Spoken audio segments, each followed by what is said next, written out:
Everyone, welcome to my YouTube channel.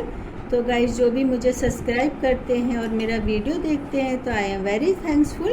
और सबसे पहले आप सभी को मंगलवार से आरंभ होने वाली नवरात्रि की ढेर सारी शुभकामनाएं। देवी माँ आपको सुख, समृद्धि, सफलता और मंगल कामनाएं प्रदान करें। और इस बार दुर्गा जी घोड़े पर सवार होकर के आ रही हैं और इस बार चैत्र नवरात्रि की घट स्थापना का मुहूर्त 9 अप्रैल का सुबह 6:12 से 10:30 तक है। और धर्मशास्त्रों के अनुसार मंगलवार और शनिवार को नवरात्रि की शुरुआत शुभ संकेत नहीं देती है और घोड़े पर विराजमान होकर माता का आना शुभ संकेत नहीं है।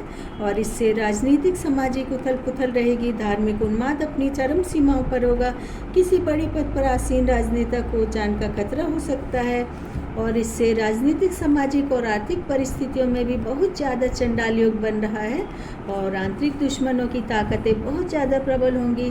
गृह युद्ध की संभावना बनी हुई है। गृह शत्रु कई स्थानों पर अपने मंसूबों में कामयाब होंगे, जैसे धार्मिक आयोजन, राजनीतिक रैली, भीड़ भाड़ वाले इलाकों और बड़े राजनेता की सभा में। तो गाइस, 17 तारीख को रामनवमी है। इस दिन बुधवार है और नवरात्रि की समाप्ति बुधवार को होने पर माता रानी हाथी पर सवार होकर के जाएंगी। तो यह शुभ संकेत माना जाता है, जैसे अच्छी फसल, अच्छी बारिश, अर्थात किसान भाइयों पर माँ दुर्गा की असीम कृपा बनेगी। साथ ही हम सभी भक्तों के भी माँ दुर्गा संकट हरेंगी और हमारे मार्ग की व्याधियाँ दूर कर हमारे बच्चों के जीवन में सफलता, श्रेष्ठता और शुभ मंगल प्रदान करेंगी। तो नव दुर्गा सनातन धर्म में भगवती माता दुर्गा, जिन्हें आदि शक्ति, जगत जननी, जगदम्बा भी कहा जाता है, माँ दुर्गा के 9 स्वरूप इस प्रकार हैं। तो इनके प्रथम स्वरूप को शैलपुत्री के नाम से जाना जाता है और ये नवदुर्गाओं में प्रथम है। और पर्वतराज हिमालय के घर पुत्री के रूप में उत्पन्न होने के कारण इनका नाम शैलपुत्री पड़ा है और इनका वाहन वृषभ है, इसलिए इनको देवी वृषारूढ़ा के नाम से भी जाना जाता है। और इनका दूसरा स्वरूप है ब्रह्मचारिणी। साधक इस दिन अपने मन को माँ दुर्गा के चरणों में लगाते हैं। ब्रह्मचारिणी का अर्थ हुआ तप का आचरण करने वाली। भगवान अर्थात भगवान शंकर को पति के रूप में पाने के लिए माँ पार्वती ने घोर तपस्या की थी। और ब्रह्मचार्य अर्थात हमको अपने मन को किसी भी स्थिति में विचलित नहीं होने देना चाहिए। और माँ दुर्गा जी की तीसरी शक्ति का नाम है चंद्र घंटा और तीसरे दिन माता के इस स्वरूप की पूजा अर्चना की जाती है। इस दिन साधक का मन मणिपुर चक्र में प्रविष्ट रहता है। देवी का ये स्वरूप परम शांतिदायक और कल्याणकारी माना गया है और देवी के मस्तक पर घंटे के आकार का आधा चंद्र है, इसलिए इनको माता चंद्र घंटा कहा गया है। और इनके शरीर का वर्ण सोने से भी ज़्यादा चमकदार है और इस देवी के 10 हाथ है। ये खंड, खप्पर, शंख, गदा, त्रिशूल इत्यादि से विभूषित हैं। और नवरात्रि के चौथे दिन कुष्ठमांडा देवी की पूजा की जाती है और अपनी मंद हल्की हंसी के द्वारा और ब्राह्मण के घर में उत्पन्न होने के कारण इन देवी को कुष्ठमांडा नाम से जाना जाता है। कुष्ठमांडा देवी ने सृष्टि की संरचना भी की थी, इसलिए इन्हें सृष्टि का आदि स्वरूप या आदि शक्ति कहा जाता है। और ब्रह्मांड के सभी प्राणियों और वस्तुओं में इनका तेज व्याप्त है। और नवरात्रि के 5वें दिन स्कंद माता की पूजा की जाती है। इनकी उपासना से हमको आत्मा और शरीर के बंधन से मुक्ति मिलती है, क्योंकि इन्होंने पहाड़ों पर रहकर सांसारिक जीवन में नव चेतना का निर्माण किया। और ये दाईं तरफ ऊपर वाली भुजा से स्कंद को गोद में लिए हुए और नीचे वाली भुजा में कमल पुष्प है, ऊपर वाली भुजा में वरमुद्रा है, सिंह इनका वाहन है और ये कमल पर विराजमान है, इसलिए ये धन संपदा, सुख, समृद्धि प्रदान करने वाली हैं और ये देवी का अलौकिक रूप है। और माँ दुर्गा के 6वें स्वरूप का नाम है कात्यायनी देवी।